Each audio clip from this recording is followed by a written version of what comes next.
Yes. Everybody ready? Ready. All right. I don't have my gavel. I guess I'll use a pencil or something. Well, I'd like to call this Board of Supervisors regular meeting of May 18th, 2020 of the King William County Board of Supervisors to order. Ms. Lawrence, could you call roll, please? Mr. Miskowski, Now he's muted. So the spacebar to unmute also doesn't work if you have another window open, but here. Mr. Hodges, Here. Mr. Garber, Here. Mr. Moran, Here. Mr. Greenwood. Here. Next item on the agenda, we have a moment of silence followed by the Pledge of Allegiance. I guess if we have a flag, take a few moments of silence and then we'll go into the Pledge of Allegiance.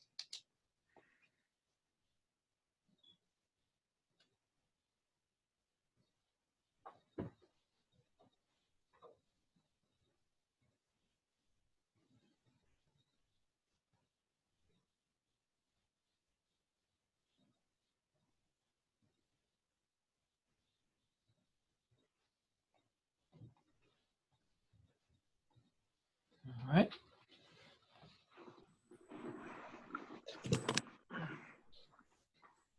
I pledge allegiance to the flag of the United States of America, and to the republic Public, stands which stands one nation, nation under God, God, indivisible, indivisible, with liberty and justice for all.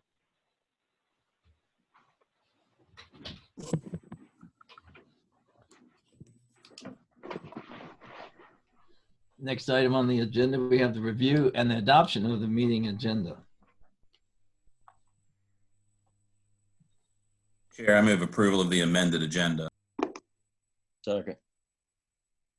We have a motion made and properly seconded. Any other discussion on the amended agenda? And that, yeah, it's amended with that last thing that they sent out, correct? With the closed meeting, yeah. Now the 10A resolution change. Oh, that too, yes. Okay. Okay, any other? Okay. Ms. Lawrence? Mr. Hodges, Aye. Mr. Garber, Aye. Mr. Moran, Aye. Mr. Miskowski, Aye. Mr. Greenwood. Aye. Meeting agenda passes. The next item on the agenda, we have public comment period. We have speakers that have one opportunity of 3 minutes per individual or a group. If you're in a group, you have 5 minutes per group on non-public hearing matters, and there are no public hearings tonight, so anything goes. And Mr. Wolf, do we have a sign-in sheet, or do we have some people waiting, or do we have any emails?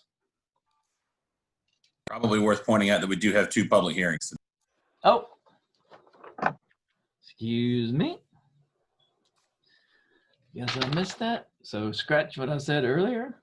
So you can't talk about anything that's on the public hearings. You can talk about anything but what's on the public hearings tonight.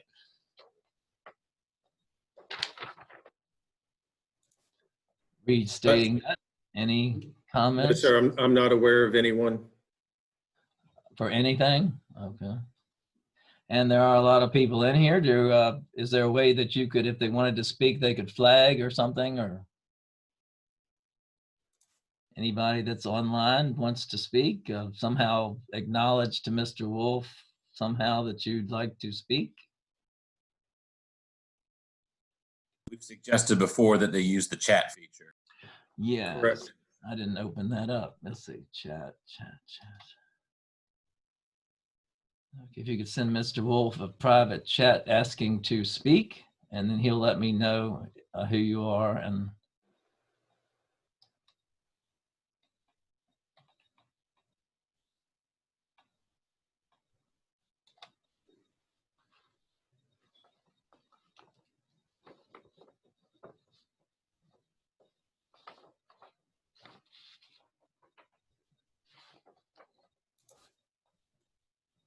For those that have called in on your phone, I believe if you hit *6, it will unmute your telephone.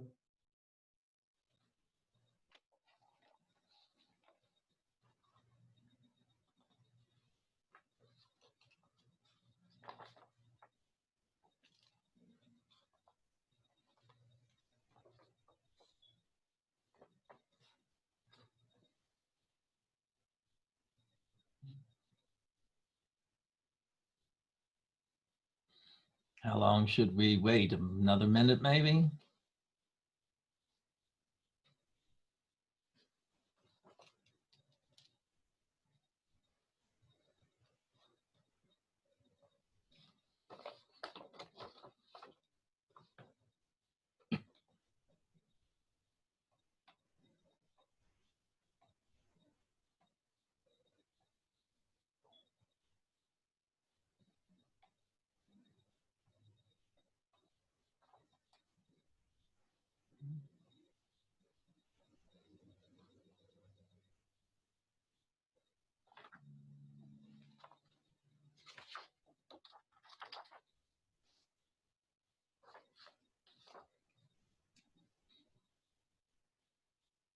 I guess seeing no one, we'll move on. We'll close public comment period. And we'll move on to consent agenda.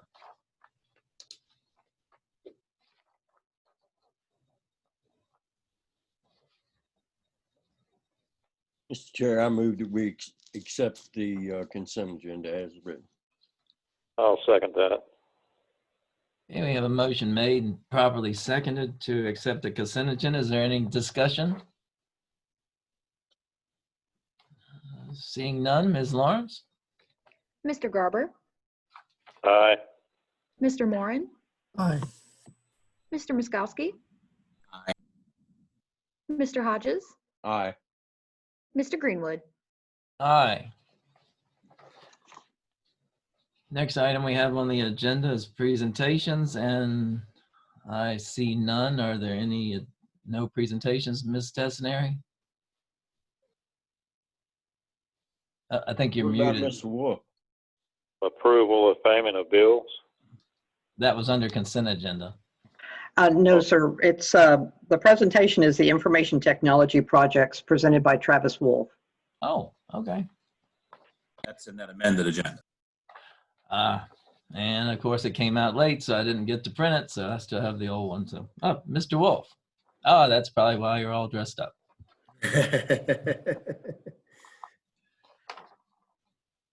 Now you can see it. Yeah, it's very nice. Okay, can you see the slideshow? Yes, sir. Oh, yeah. All right. I've got to pull it up. All right, just let me know when you're ready. Yeah, I haven't checked my email this afternoon. Not in the last 3 or 4 hours anyway.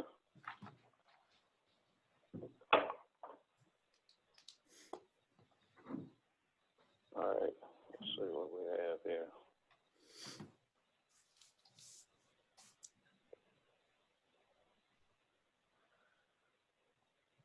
It was posted this afternoon on the email. You should be able to see it if you have it on your phone. It should be, if you see us, you should see his screen with the PowerPoint presentation. No, I'm just on a regular Mr. phone. Garber, the amended Uh-huh. agenda packet was sent last week. Okay, I guess I have the hard copy of what Ed picked up and got for me, Yeah, but it wasn't in that. no, sir. No, the presentation. Okay, well let me go back.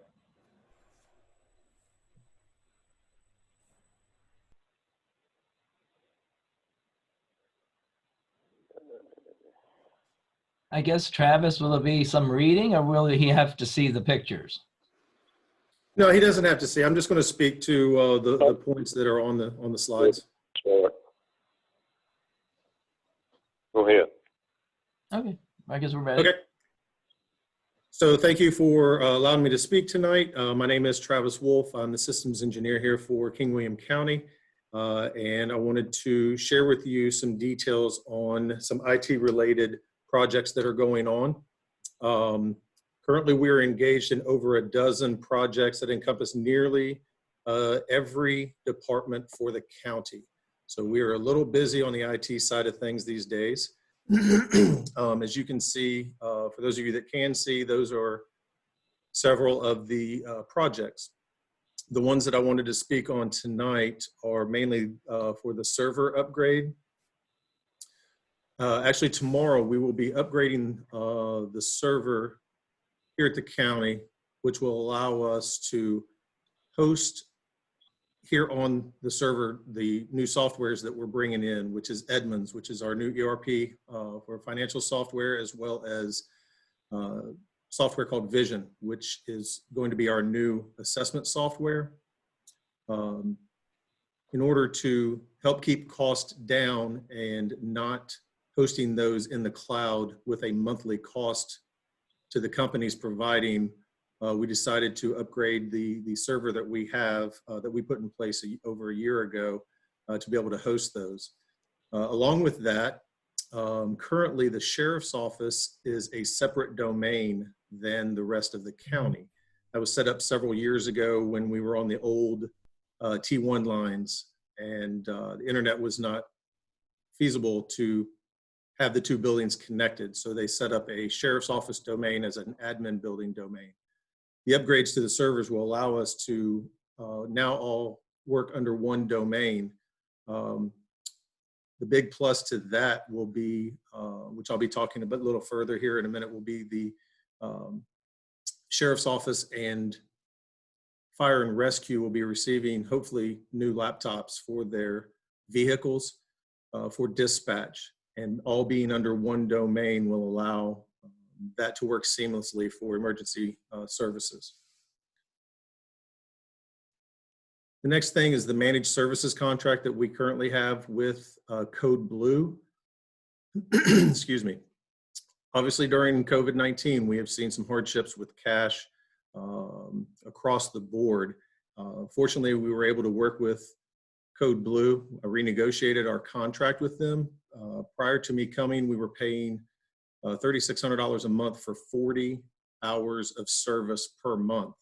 And at the end of each month, whether we used 1 hour or all 40, we renewed that bank of hours of 40 for the same $3,600. For January and February, we used their services 59 hours. As you can see on the slide, we used 59.24 hours in January and February. I came on February 10th and started taking over the help desk tickets. I created a new help desk in the cloud for the county to use. So all help desk tickets now come to me first. And if we need to ask Code Blue for assistance, I reach out to them on an as needed basis.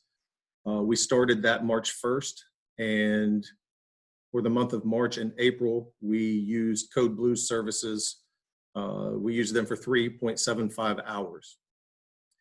What we have done to renegotiate the contract is, instead of us buying 40 hours a month, we now have bought a block of hours, of 40 hours, and we only renew that once we hit zero. So our monthly, we've actually reduced that monthly cost, or removed the monthly cost of $3,600 a month, and now we just buy them hours as we need. On top of that, we were able to discuss with them some other advantages that they can utilize with backups on off-premise. Rather than having everything backed up here, we're also going to be talking with them of backing up the data for the county off-site. In the unlikely event that the building burns down, we will not lose all of our data. Another project that we're working on that everyone is aware of is with Motorola. We are upgrading our emergency services communication system. We will still be using Hanover, their core, which is the brain of the system, as well as 2 other towers to help what they call as a loop or a ring. But we are adding 3 more towers from Hanover, along with the 2 that we were already on, and putting all new equipment on those. One nice thing is potentially it will help us reduce our monthly cost to Hanover, because right now we are using 95% of our airwaves come from Hanover's towers.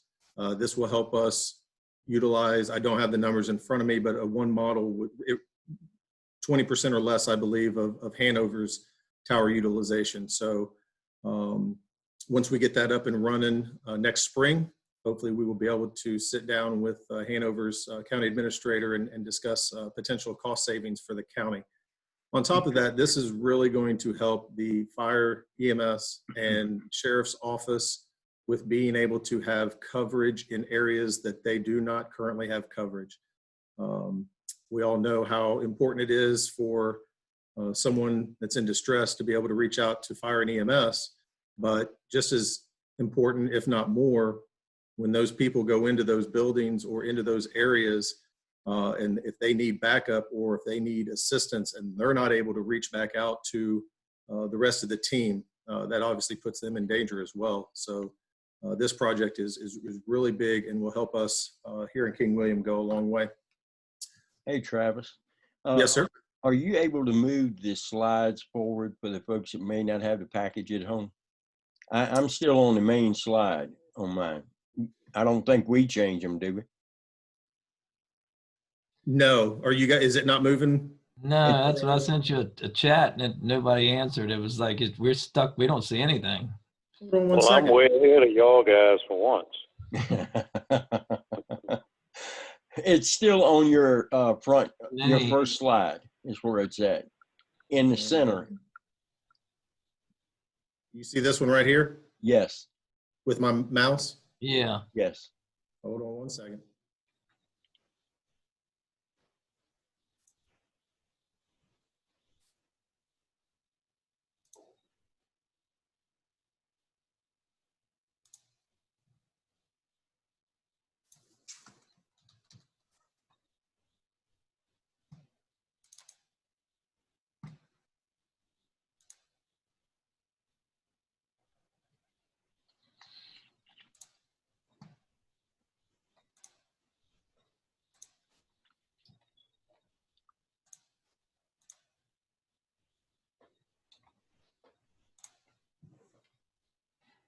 Did it switch?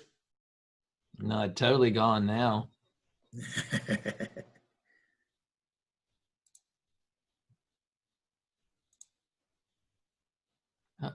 It's back to this original one. All right, here, let's do it this way. Ah, there it goes. Is You that got it? better? Yep. Yes. Okay. So I'll bounce through these sort of quick. Here were the projects that I was discussing between server upgrades, our ERP, Visions. We're also, along with Visions, as a GIS provider, we're looking to talk with. Civic Plus and Civic Clerk is our new website. I just discussed the Code Blue contract and the Motorola project, which is here. Let's see. So that was discussing the server, managed services, emergency and fire. And then the last one I was going to discuss was the internet services that we're trying to upgrade for fire station specifically. They are currently operating off of jetpacks, Verizon jetpacks, and Fire Station 1 inside that building. Cell service is very spotty at best, which could be a big problem if they're trying to receive a call from dispatch and unable to get that call. So I've worked with Atlantic Broadband. We talked with Atlantic Broadband, Winship, and Segra, and it looks like Atlantic Broadband more than likely is going to be the best avenue for us to go. We spent a lot of time on whether fiber or coax would work best for that location. But we've been talking with fire chief as well as sheriff and the gentleman from Atlantic Broadband. Believe that that's going to be the avenue for us to go. The main, one of the really big issues with them not having good services, as I touched on earlier, the new tough books that they're going to be putting in the vehicles for the fire department. We will be able to put them on the county's domain, which will allow dispatch to be able to reach them. Right now, they're on being on the jetpacks. They pretty much just have to get a text message or a phone call on their phones to let them know that there is an emergency. So that will allow us to put them on the county's domain and be able to bring them into the CAD system. Travis, quick question on that one. That's all I had. Yes, sir. That one about the fire station, and I don't know, this was before you came on. This might be something for Andrew and maybe even Ron. When we did that Atlantic Broadband, when they took over the old contract, I specifically remember something in the old company was supposed to provide us with internet to station one long time ago. And if they're supposed to follow the same standards and rules that they took over from Comcast, don't they have to still follow that provision, or is all that gone? Stephen, thinking back, and Travis jump in, was it not if it got within a certain distance, right? I thought it had to go to the fire station, because there was no reason for them to go within a certain distance. That's not going to help us. It was for cable TV only. Oh, TV. Ah, okay. Thanks. Yeah, I wasn't around when the cable agreement was done, but all of the cable agreements of that era would not have been mentioning internet. It would have just been cable TV. Okay, thank you. And Travis, Bill Hodges here. Can you go into Windship a little bit? Sure. So Windship is a up and coming company that they are looking to come into King William County and provide businesses as well as residents. It's called fixed wireless internet. What they would do is the residents or the business would have an antenna on top of it, which would allow them to capture the internet signal. They are fairly new. They have a lot of good ideas. We talked to them about coming into the fire station. We felt like that we did not need to rely on a wireless connection that could potentially be knocked down or trees get in the way for emergency services. But we did like what they had to offer. Once again, they're so new that we don't have any case studies. They couldn't provide a percentage of reliability for us for a business. But never know in the future on what they're able to bring. But I know that they're starting to reach out to a lot of residents and try to basically replace HughesNet.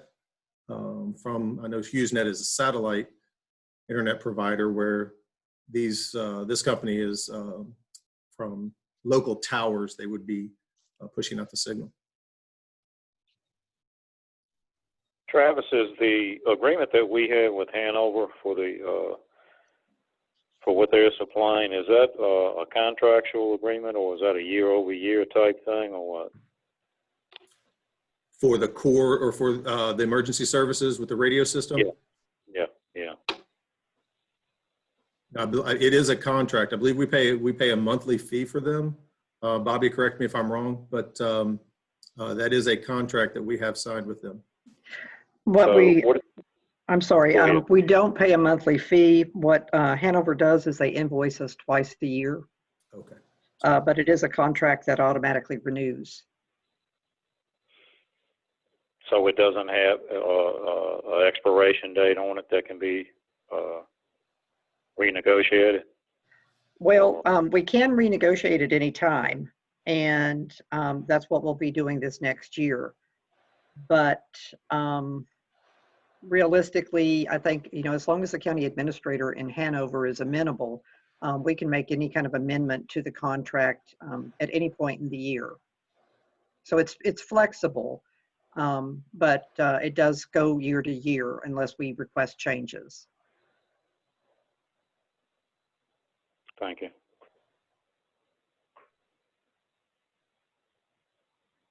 Anybody else have any questions for Travis? Good. Thank you, Travis. Yeah, thank Thank you, you. gentlemen. Very informative.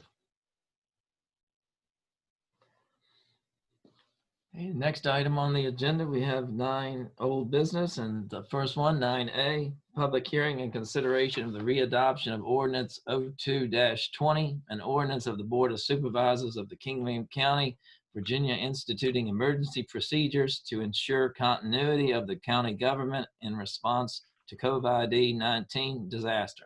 Ms. Bobby Tassinari, County Administrator. Gentlemen, what you have in front of you is a request to readopt the ordinance. The Board of Supervisors adopted ordinance number 02-20 at the March 26th board meeting. The ordinance specifically addresses the Board of Supervisors instituting emergency procedures to ensure continuity of services during this COVID period. Per statute, it's required to readopt the ordinance within 60 days. If you don't readopt it, then at the end of the 60 days, it terminates on its own. But what staff is asking at this point is for you to readopt ordinance 02-20. Mr. Chair, I'll make a motion that we accept ordinance number 02-20. I'll second it. Okay, I have a I believe motion. we need to have a public hearing. I do we? see that now. Yeah, Yes, you're got to right. back up. Back up. Okay, right. So, any other questions for Ms. Tassinari before we start public hearing? Okay, seeing none, we will open public hearing for ordinance 02-20. Like I said, I don't seem to have any kind of gavel. Eat the table here.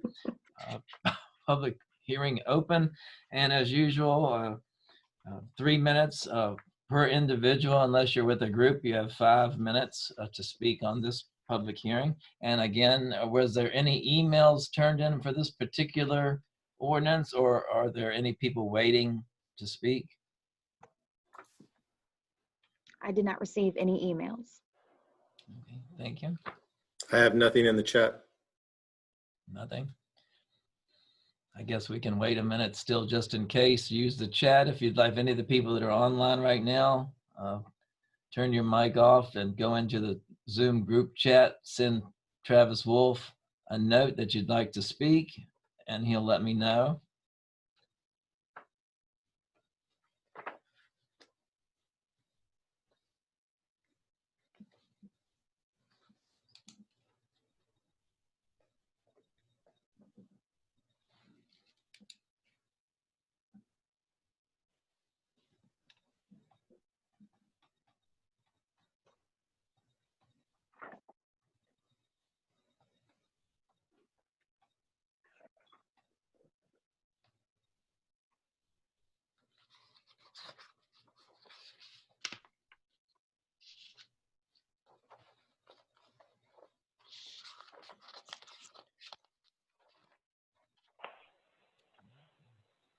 Seeing none, I think I'll close public hearing.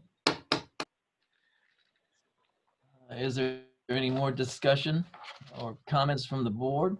Ms. Tassinari, there's fundamentally no change from the March 26th declaration, correct? That is correct. Thank you. Mr. Chairman, unless there's further discussion, I make a motion that we approve resolution 4-20. I'll wait and second it this time. Okay, we have a motion made. I'm sorry, that was a wrong, it's resolution 2-20. Right, okay. And like I said, we have it again, and properly seconded, and Ms. Lawrence, any further discussion? Okay, seeing none, Ms. Lawrence? Mr. Moran, Aye. Mr. Miskowski, Oh, you're muted again. There we go. Aye. Mr. Hodges, Aye. Mr. Garber, Aye. Mr. Greenwood. Aye. Ordinance carries. Thank you. And next item 9B, we have a public hearing and consideration of ordinance 04-20, planning and zoning proposed fee schedule. Mr. Ron Etter, Director of Community Development. Oh, you're muted.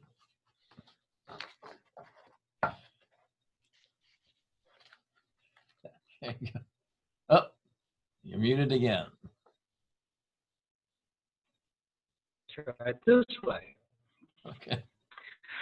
Good evening, gentlemen. Thank you. Per the work session of May Ron. 11th, Ron, I think you're gonna have to cut the video. review the proposed fee schedule. Okay. Yes, sir. That's Yeah, better. we couldn't hear you because Really, so- that girl again? All right. Yeah. Okay. Any better? yes.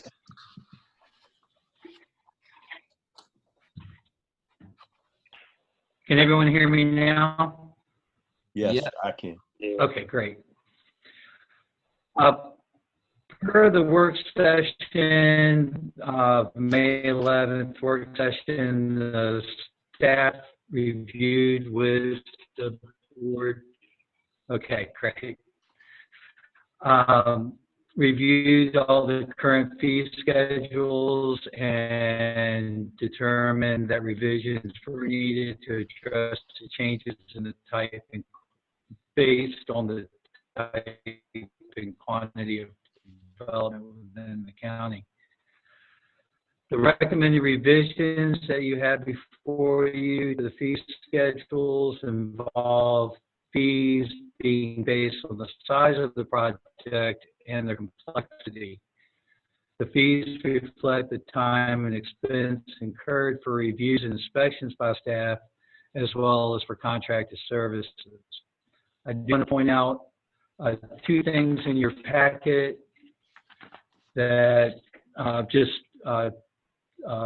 typographical or just were put in wrong. Under inspections for 100 acres, anything over 100 acres, it's $875 per plus $5 per acre. Yeah, I can do that. Hey, we changed venues. Is this any better? Yes, yes. So, I had just going over the fee schedules that y'all have in your packet. I wanted to point out that there were two areas that I wanted to clarify. For the inspections for anything over 100 acres, it's $875 plus $5 an acre for everything over 100 acres. And the other thing I wanted to point out was I added a zero. On the first page of the fee schedule, it says subsequent submittals after the first is not going to be $2,500. It's only $250 for each submittal going forward. The resolution that's part of your package is those corrections were made. I just wanted to point those two out to you on that package in case you didn't get a chance to look at the whole ordinance. But the ordinance is correct, the draft ordinance that I submitted to y'all. all right, let me make sure I understand where you're at. You're on the first page of zoning with a $250, or are you somewhere else? Go down to where it says subdivisions. Uh-huh. Fifth down where it says subsequent submittals after first.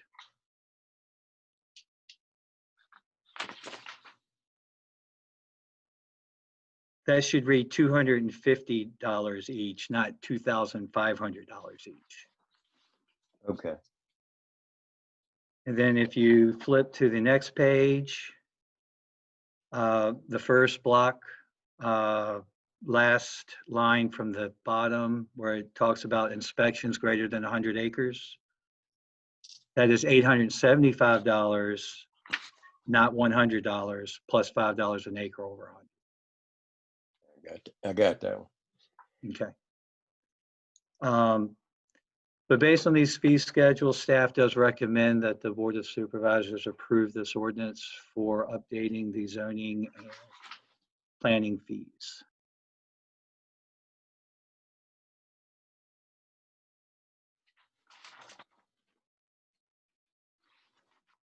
Ron, I asked this question when you presented it. This fee schedule will represent a small increase in revenue coming through your department, not a decrease, correct? Well, it depends on what comes in, but it would definitely, if you compare project to project, would be an increase. Yeah. Thank you. Just a note, Ron, your actual ordinance actually has the correct information in it. Yes, sir. I made the ordinance I saw, I made sure it was corrected there. And then I noticed that in the packet, the first page wasn't. That's all I have.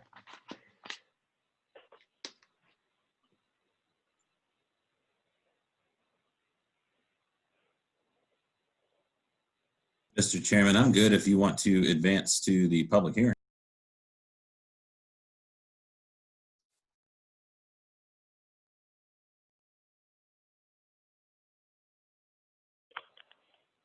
You're muted. You're still muted. Yeah, now I'm muted. I thought maybe I was reverbing. That's why I turned myself off. Now I will open the public hearing for consideration of ordinance 04-20. Again, single speakers, 3 minutes to speak. If you're with a group, 5 minutes. Of course, I guess, are there any emails on this one, Olivia, or do we have anybody waiting to speak? Or I have not received any emails. I've not received a chat from anyone. Okay, I guess we'll wait a moment or two, and if you're online, unmute yourself, go into the chat area, send Mr. Travis Wolf a note that you'd like to speak, and he will let me know.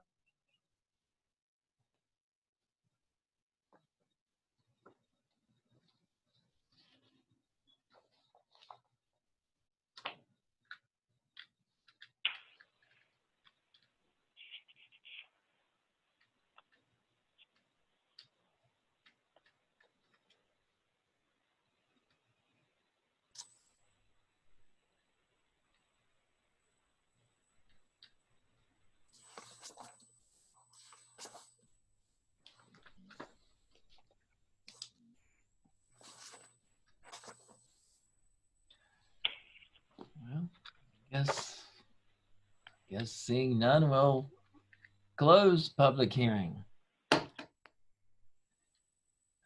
I'll wait.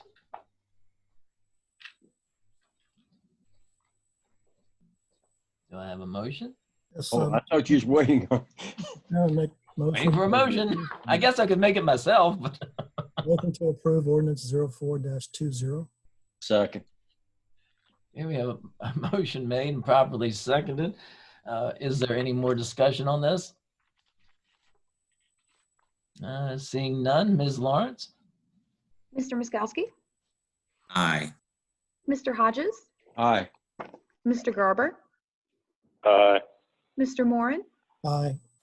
Mr. Greenwood. Aye.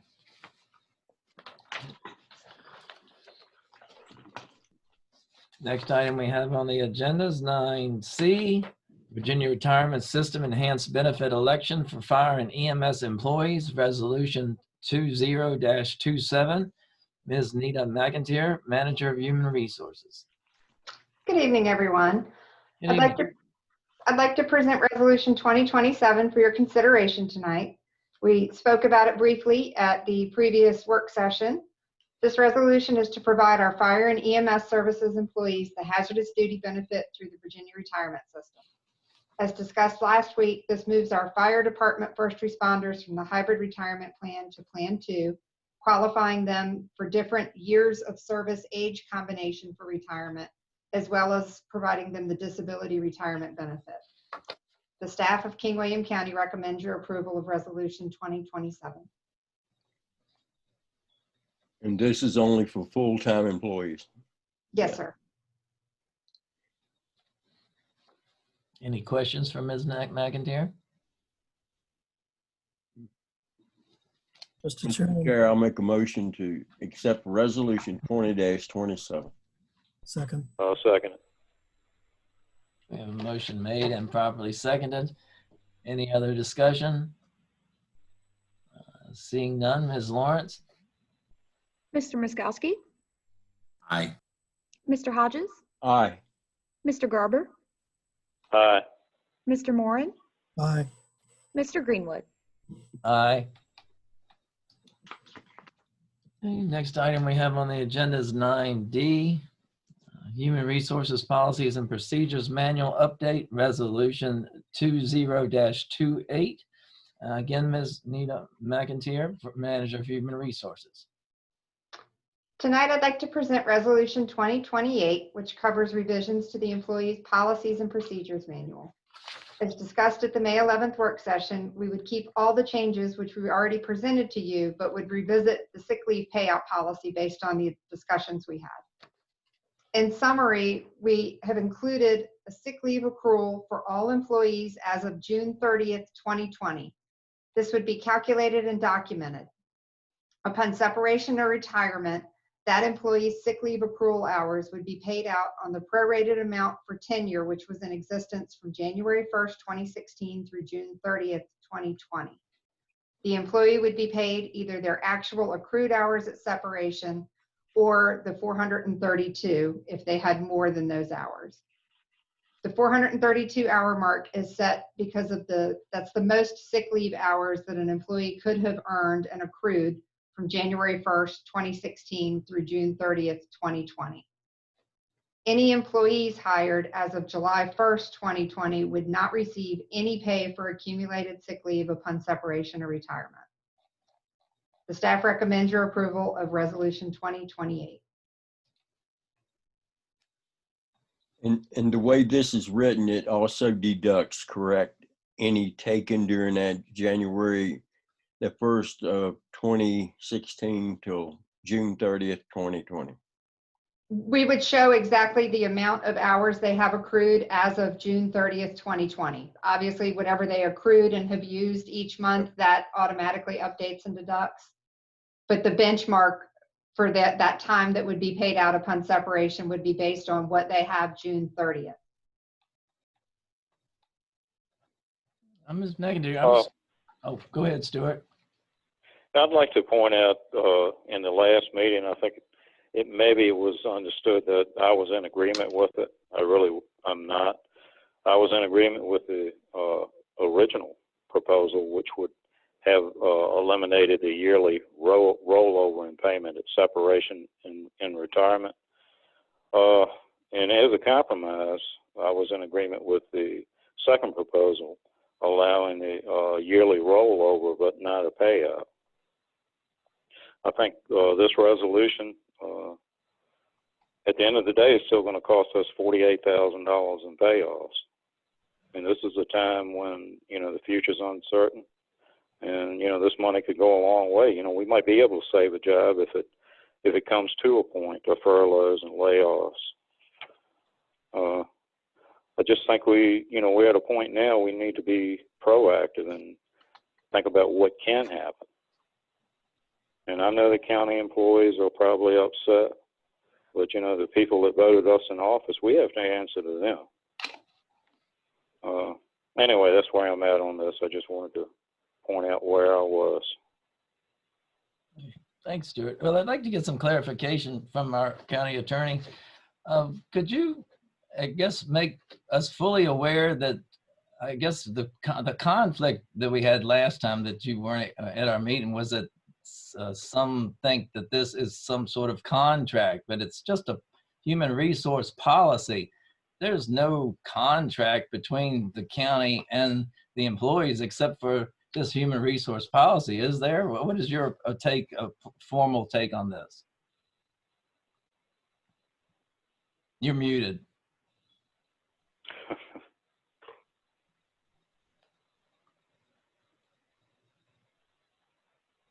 Now you've disappeared.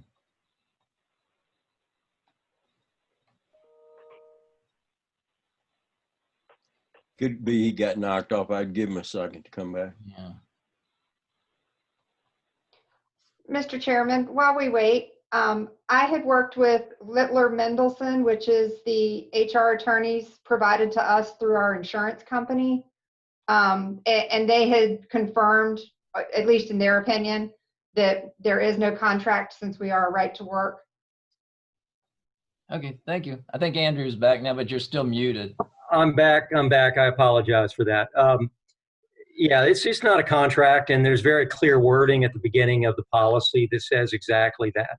It is a policy. It is to lay out, expectations and things like that, but it's not a contract. As Nita said, we are at will, right to work state.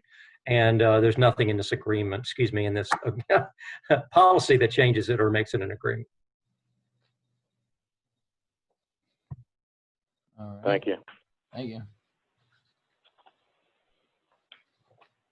And certainly, I don't disagree with that assessment of it by any stretch. And I don't think that either Mr. Moore or myself are trying to say that we had an actual contract. The point being, I think from our point of view was that this was, as a policy, a benefit that we provided, and then in changing it the way that we were going to change it, it would disadvantage some employees who had been counting on that, and in our mind, unfairly so. So I appreciate the work that staff has done to bring us this proposal after we've discussed it and sent it back. And I think this is a workable compromise. The total fiscal impact, it isn't a 1 year thing. It's whenever, somebody that's eligible for this benefit separates, which could be, which could happen in 1 year for an employee, but doubtful that it would be a pretty extreme scenario in which all employees eligible for this benefit all separated at one time, I would think, to create that entire, $48,000 fiscal impact. So, I appreciate again, the claim that we did not have a contract, and I would agree, but I would argue that this is a way to fairly treat the employees that were here and are still here under the understanding that we had of how we were going to pay this out, and then to also move forward with what was a good and sound recommendation for Ms. Tassinari and how we handle this particular benefit going forward. So I appreciate all the work, and I'm happy to support it. So I'll make a motion that we approve the resolution. Second. Okay, we have a motion made and it's been seconded, and there is some discussion. I agree with Stuart. I agree it's a policy, and I agree with Stuart. I agree with Ms. Tassinari's first evaluation of this, and I was acceptable for the second one. I'm not acceptable to this third one, so I'm just putting my opinion out there too. Is there any other discussion on this? Yeah, I think that any of us that's, unless you were self-employed and you worked pretty much anywhere that you worked, benefits constantly change. The ones that are the closest and the nearest to it, they will be the ones the most unhappy. And this is just trying to save some money and doing the right thing for the future. Mr. Chairman, this is an abomination to the employees of this county that we made an agreement in January of 2016. We abided by it for 4 years, 4.5 years, and all of a sudden we're pulling the rug out. It is not right. But at the end of the day, you're still pulling the rug out, Ed. Do what? At the end of the day, we're still going to pay them for those 4 years.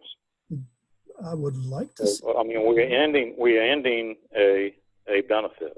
Yes, January, as of 1 July, as it's going forward, that benefit goes away. But the sick hour that have been accrued will be retained for those employees that have them. We're paying them. I completely agree with going forward. I know. Everybody's entitled to their opinion here. Okay, like I said, any other discussion? Gentlemen, I'm gonna be honest with you. At this point, I'm sort of confused with item 1 and item 2 versus this one here. And I'm not sure what you're proposing if you're against it, we got to approve something for the package. Yes, I just said I'm against what's on there right this second, but we have a motion made and it's properly seconded. I have to go forward with it, but I'm saying I'm not going forward with it. Stuart's not going forward, but we still have to take a vote. This is just discussion. So is there any other discussion? I'm proposing to go back to the second plan that Ms. Tesneri had and give them all their sick leave till whenever they leave. They can use it up until whenever they leave. They can keep accruing it and whatever, but when they leave, they don't get paid for it. But they can use it, all of it, up till the end. But if they don't, it's gone at the end. But they still have Yeah, all of it that they've accrued. Doesn't That's count what the I cost of- agree to. And let me ask one thing there. What about anybody that is leaving by June 30th of this year? If they put in their paperwork for retirement by June 30th of this year, then they would have to be paid out, but that's the only exception. There's only a few people that could do that, and that would be a payout. I think Ms. Tesneri said that if 2 or 3 people would do it, it would only, I don't know what do you have a number estimate, Ms. Tesneri, what if those 2 or 3 people would retire, what that might be? It wouldn't be $48,000. No, the $48,000 or $49,000 on the memo is without 2 people that we know for sure are retiring, and that's about $10,000 in payout for sick leave. So if I'd included those, it would have been closer to 60,000. Oh, 10,000 for both. Is that correct? Or each? Yes, retire. yes, 2 people. That is if they retire though. Oh, they both are retiring. That was in the second proposal also, the effective date. Mhm. Okay, like I said, we have a motion made, we've properly seconded. Is there any other discussion before we take the vote on this that's already been motion made? And this is for the third option for the 435 hours and paid $2, $3, $4, and $5 per number of years that they've been there, calculated for the January 1st of 2016 to the second date that was on there. And Ms. Lawrence, could you call roll, please? Mr. Hodges, No. Mr. Garber, Nay. Mr. Moran, Aye. Mr. Miskowski, Aye. Mr. Greenwood. Nay. Motion fails. Do I have a new motion? Or, Mr. Chair, are they gonna have to rewrite it in some fashion, Ms. Tessener? The section dealing with it in the policy manual, yes, would need to, and that section included in the resolution would need to be rewritten or whatever y'all decide you want to do. I'll make a motion that we rewrite that section with the second proposal, allowing the rollover but not a payout.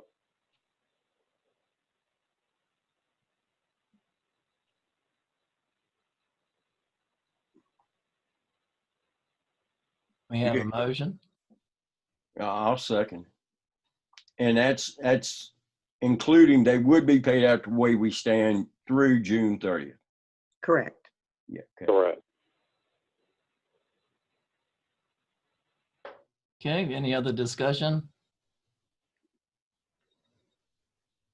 Ms. Lawrence? Mr. Garber, Aye. Mr. Moran, Nay. Mr. Miskowski, No. Mr. Hodges, Aye. Mr. Greenwood. Aye. Motion carries. And I guess, Ms. Tesnier, I guess you can have that rewritten and correctly. Yes, sir. We will do that and go ahead and send it out to the board so that you can see the changes. Thank you. Thank you. Next item we have on the agenda was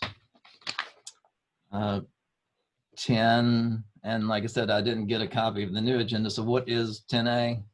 10A is Resolution 20-28 to accept federal CARES Corona Relief Funds and authority to expend. And it's Bobby Tassinera. Okay, Bobby? Yes, sir. Gentlemen, May 12th, we received communication from the Secretary of Finance for the Commonwealth alerting us of our local allocation of the CARES relief funds.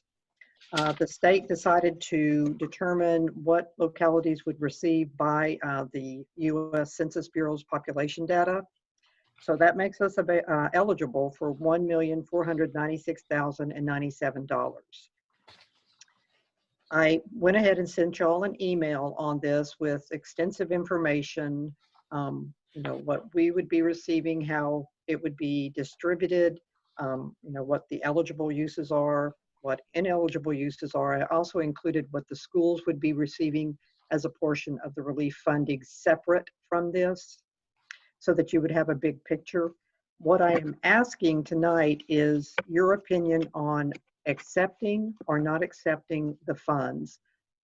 If we do accept them, if you have been through ARA with President Obama's administration, you probably have a pretty good understanding that anytime you get free money from the federal government, they are not that great about giving you the parameters to operate under until well after you've expended some of the money. So accepting this, which would be received upfront, we would have 6 months to expend it. It would have to be COVID related. I do think that there are some positive awards or expenditures that we could make within the community to address some of the hurt that COVID-19 has inflicted. But at the same time, I need you to be understanding that this will be a very arduous task for the staff to take on. We have to basically develop the program, the forms, the procedures, the policies, market it, communicate with everybody that's going to be either giving us input or seeking relief from it, and then processing the payments, making sure the payments are being utilized for what they should be, collecting all of the invoices and documentation so that if the federal government decides to come down and audit us, we have everything.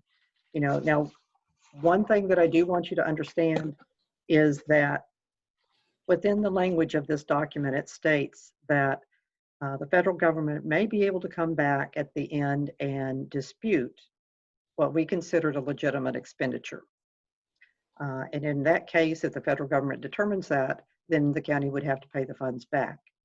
The document also includes the fact that the town of West Point should be allocated or granted a portion of these funds. Since the U.S. Census Bureau population data was used to calculate the almost $5 million, I've talked with John Edwards, and I do believe that we should utilize population data to determine what dollar amount the town would receive. I will tell you that the Director of Finance, the town manager, and I met this week. I wanted to get his input and her input on accepting these so that we would have a better picture of what we would be required to do. We came away from that meeting believing that this could provide some very positive impacts, even though it will be a lot of work for the staff. So I am recommending that the Board of Supervisors grant the authority for us to sign the form, the certification accepting the money, because it does have to be returned to the Department of Accounts by May 22nd, which is this week. And you're thinking you can implement, you have enough staff? Well, when we were together, the Director of Finance, the town manager, and I, one of the things after having gone through ARA several years back, checks and balances are critical when you accept these type of funds. Do I know if we'll be able to expend the full amount? No, I don't. We may not. And if that's the case, we just give it back to the Commonwealth after December 30th. But in discussions with the two individuals, we determined that we had an individual here on staff that would be willing to take on a lot of the tracking and data collection information. Mr. Edwards also has a person that is very well briefed in grants, and so he was going to recommend her, and those two then could kind of bounce off of each other and provide those checks and balances. So I do think that, you know, we could do it. It's going to be a lot of work, but we do have people stepping up because they realize, you know, how beneficial it could be to the county. Okay, thank you. Mr. Chair, I move that we accept Resolution 20-29. Bill, before we do, could I ask a question? Sure, absolutely. Once the money is dispersed to West Point per population, if for some reason they make a mistake in the disbursement of the funds, is the county going to be held accountable for that, or will the town of West Point be held accountable for making a mistake, since this money came in a lump sum to us and we dispersed a certain amount to West Point? You're right. The county would be responsible. They that's would be? why, I'm sorry, go ahead. No, go ahead. Well, the county would be responsible for any ineligible expenditures. But that's why I reached out to Mr. Edwards, because as he stated, neither you or I want to have to go to the Board of Supervisors or the council and tell them that we have made a mistake and that it's going to cost the county X number of dollars. So that's when we started talking about all of the checks and balances and working together very closely as a management, you know, project management team. And I think between the Director of Finance, the town manager, and myself, working very closely and sharing all information and all decisions, that the opportunity for making an error would be greatly diminished. Okay, I was concerned there, but you know, it's a chunk of change that we can do some good with. And I second Bill. Okay, we have a motion made and properly seconded. Is there any other discussion? Ms. Tessner, how do we expect to get together to rack and stack and prioritize expenditures or projects? Well, as I stated, a project team consisting of the town manager, myself, and the Director of Finance as the primary team. And then there would be sub-teams which would bring in social services, law enforcement, fire and EMS, the schools, outside agencies, and local businesses, the EDA. We'd canvass all of those for input and involvement. But for this to really work in the very short time frame, we may build everything together, but when it comes down to it, it's going to have to be dispersed. Like, say, if there was request for disbursement related to social services, then that would be Mr. Edwards, Ms. Jourlin, myself, and Ann Mitchell. If it was something that dealt with law enforcement, it would be Mr. Edwards, Ms. Jourlin, myself, and Sheriff Walton. That way you have your subject matter experts making the decisions. Everything would be transparent. All the reports would be provided to the board and available for the public to view.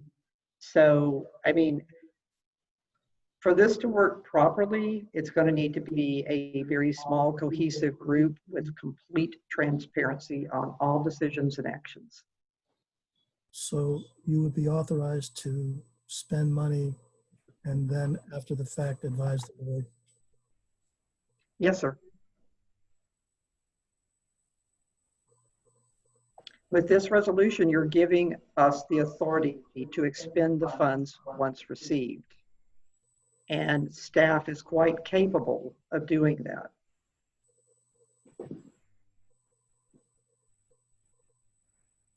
Any other questions? Is there any in between, Mr. Muskowski? I would at least like to see a prioritization of potential projects and then after that. But not to know what's what the priorities are, what the projects are. You know, That would be kind of hard to come up with if you have to have it by the 22nd. I guess it could be done. we're just getting the money by the 22nd. We can Uh, see what we're going to do later.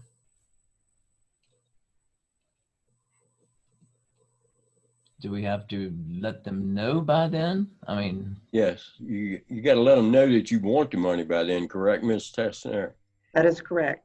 that's what I meant. If the vote's dependent on what we're going to use it for before that, I don't think we can get all those things done before we need to vote on it to say we want it. But I mean, we can table it, but then it'll be too late. I mean, that's up to you all. Come on now, I'm just saying, we want the money, sign the paper, then let's talk about what we want to do with that money before people start writing checks. Well, Mr. Moran, the funds won't be distributed until the first part of June if we accept the money. And when I state that it's going to be a very small core group for the program management, I do mean that. It does not need to be political. It should be strictly based on the community needs. Now, the Board of Supervisors will have input on what directions that they would like us to look at, but we are going to have to quickly start developing the policies and the procedures and the forms and marketing. So the board will need to give us direction and then let us run.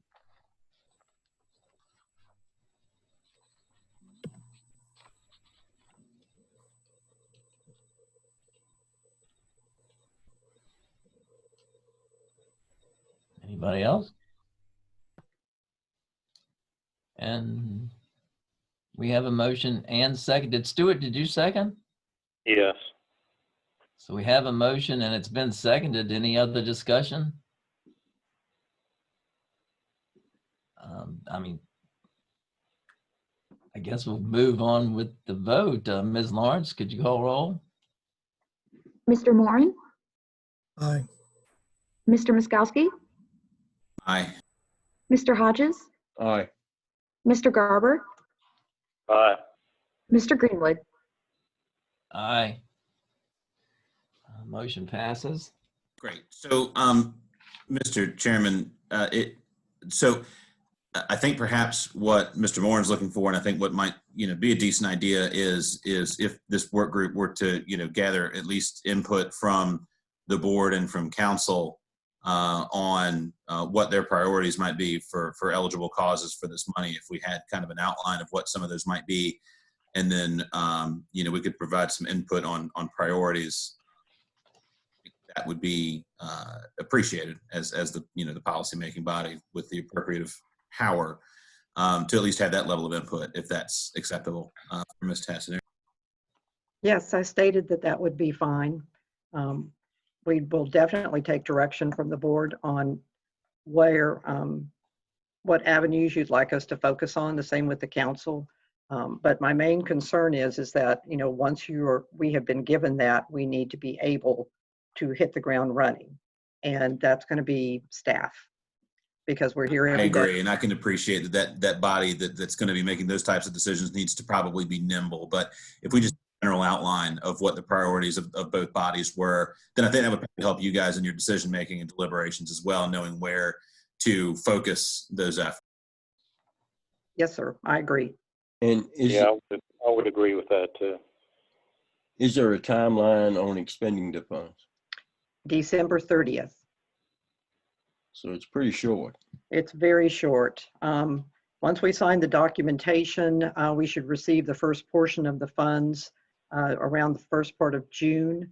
And that is why it's so critical for us to be able to start getting some focus on the directions to go. So what I will probably do is bring this to the board at the June 8th meeting. I will solicit information up, without being in a meeting, but most definitely I will bring it to at the 8th meeting.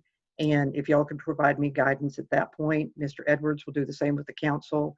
And then at that point we can meet and we can go ahead and start drafting policies and procedures in the interim. That's what I was hoping. Maybe you could bring us sort of up to date as far as you've gotten by our June work session. That would be great. And Mr. Moore, if you have some ideas of things where maybe they should look, we can all get that into our work session at the same time. Yes, sir, it's in progress. And I just want to clarify that the money has to be, the check has to be written. The work does not have to be completed by December. Correct, Ms. Tessner? The check has to be cut, correct. But the work, whatever work that check went towards does not have to be complete by the end of the year. I think it don't does. believe so. Oh, it does? Well, I'd have to go back and look at the documentation. My concern is that if we do have a second wave of this pandemic in the fall, we need to be very careful on how we disperse the funds, knowing that that may have an impact. But then, of course, if it does happen, which I really hope it doesn't, we will have everything set up and we already have all of the areas identified that would need support. But I will have to check on that, Mr. Moran, and find out if the activities have to be completed. I don't really see how they could be by December 30th if you're distributing money up to that point, but I will check on that. Thank you.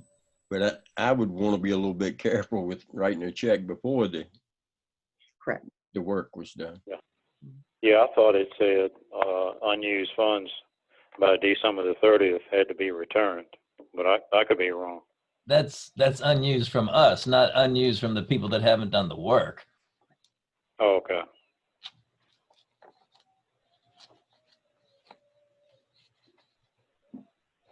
Okay, sounds like a good plan moving forward. We'll look forward to that at the work session. Next item on the agenda, we have administrative matters from our county administrator, Ms. Tassinari. One of the things that I would like to bring up is that the Berkeley group had contacted me and I reached out to each of you in an email. They are currently reviewing the applications and still receiving them, but they would like to be able to set up a meeting to go into closed session with the board to go over the vetted applicants. What we can do, Margaret had been asking for anything, say, after mid-June, so we can either wait and do it at the June 22nd regular meeting, or we could call a special meeting if you would like to do that just for this one topic for the board to go into closed session and discuss the applicants. And then once a determination is made on that, I also need to know in July, mid-July to later, a day that all of you can meet to do formal interviews with the applicants. And we will have to post that as a special meeting as well. You said Margaret needed at least 2 hours for this closed session. Yes, sir.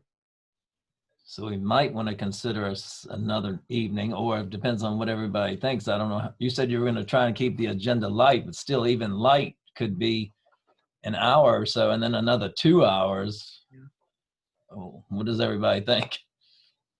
I think another date, a separate date would probably be a good thing because it could be over 2 hours.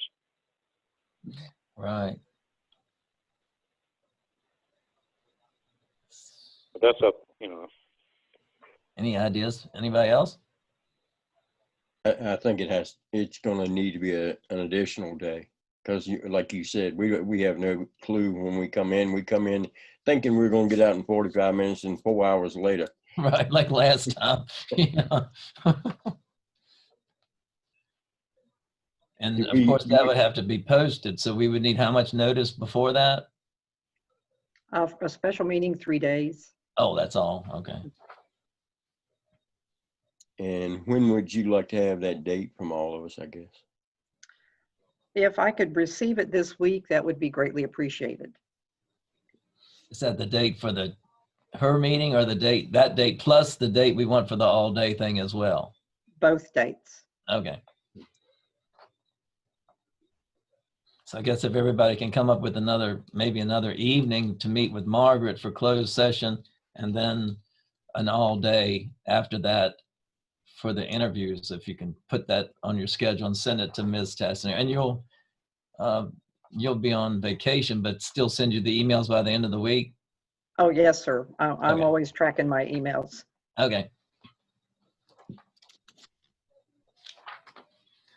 Anything else? Yes, sir. Okay. Any other questions?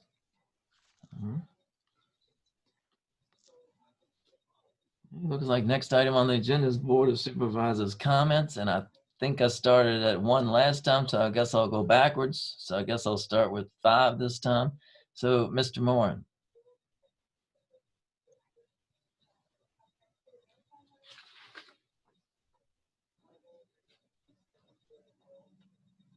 I'm, of course, very disappointed. And I'll just say that the 250,000 was just joyfully expended towards a pavilion for tourism in West Point, but we can't spend 48,000 to take care of our public employees. I can't comprehend it.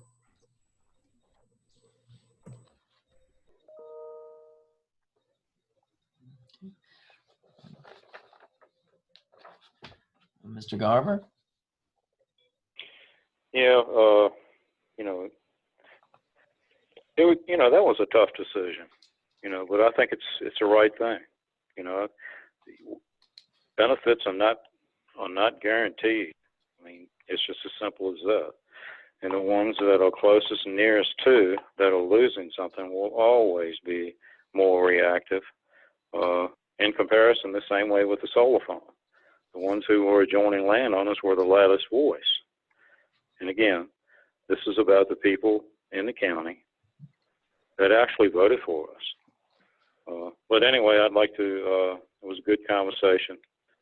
And I'd like to thank everybody out there that's, watching. And anyway, we're still all together as a board. But thank you. Mr. Miskowski? Yeah, thanks for everyone that dialed in and tuned in tonight. Like Mr. Moore, I'm disappointed with the outcome of that vote, but not the first vote I've been on the losing end of, and won't be the last either, I'm sure.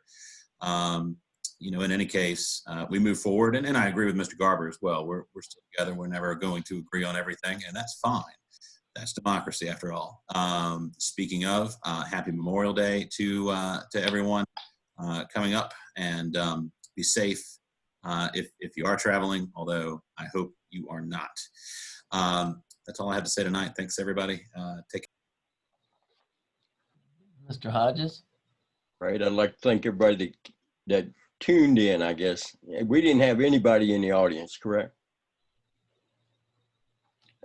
But I'd like to thank everybody, and everybody be careful on Memorial Day. And as everything starts to open up slowly, still be cognizant of the, distancing yourself and protecting yourself. And another note, again, I guess I'm staying on VIPSA.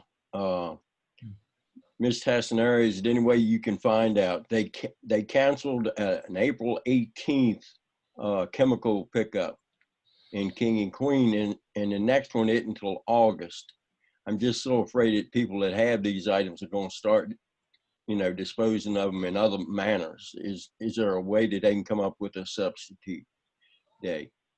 Also, I will reach out to Mr. Magnet, who's the executive director now, and find out about that.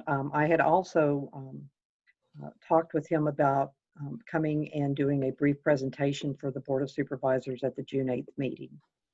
Y'all had some discussions and wanted to be able to speak with him concerning the services and locales and hours and things like that.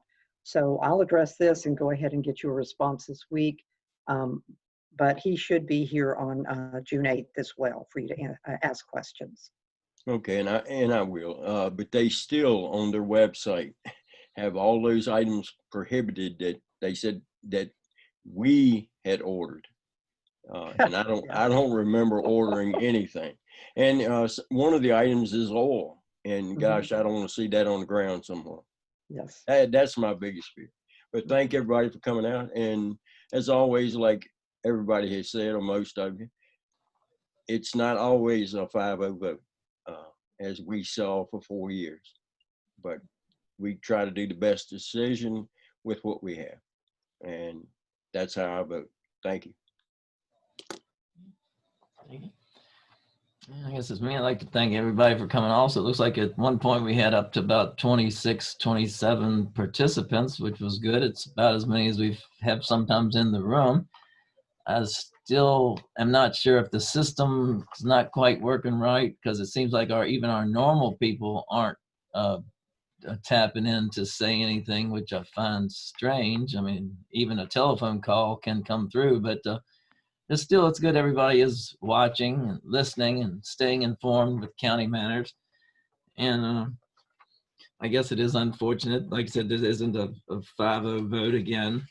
And it's not like the old board. At least we did all work together. I mean, it wasn't like just a sandblast and just out of the blue, just willy-nilly kind of stuff. That we all had good discussion. We all thought about it. Everybody thought about it. Everybody was called.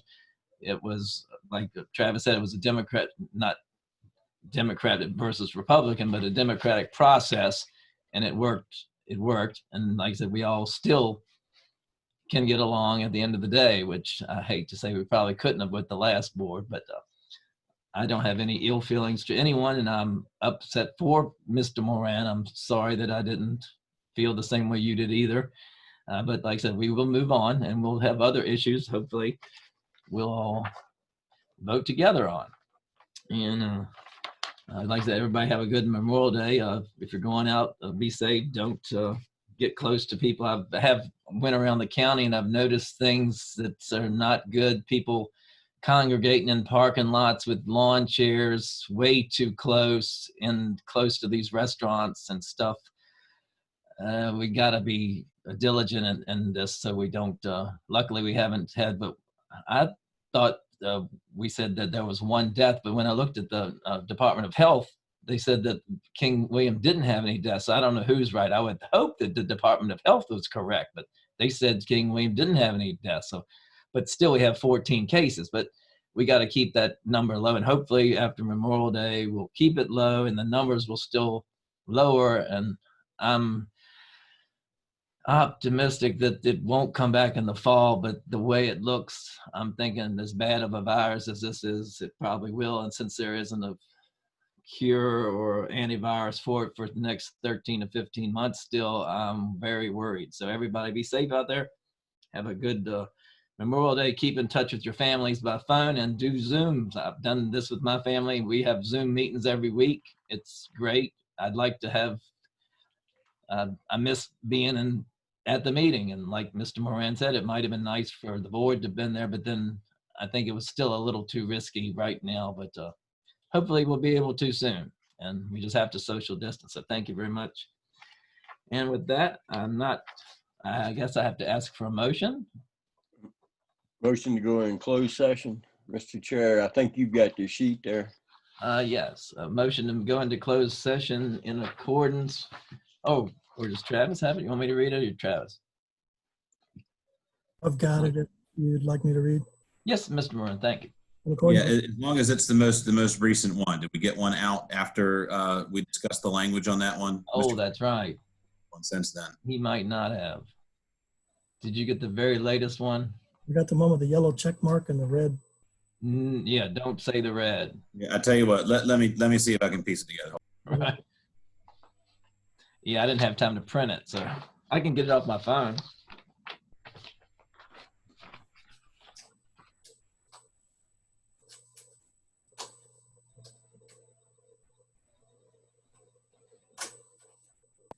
Okay, so we should be good here. In accordance with Section 2.2-3711A8 of the Code of Virginia, I move that the Board of Supervisors convene in closed meeting to consult with legal counsel on a specific legal matter requiring the provision of legal counsel.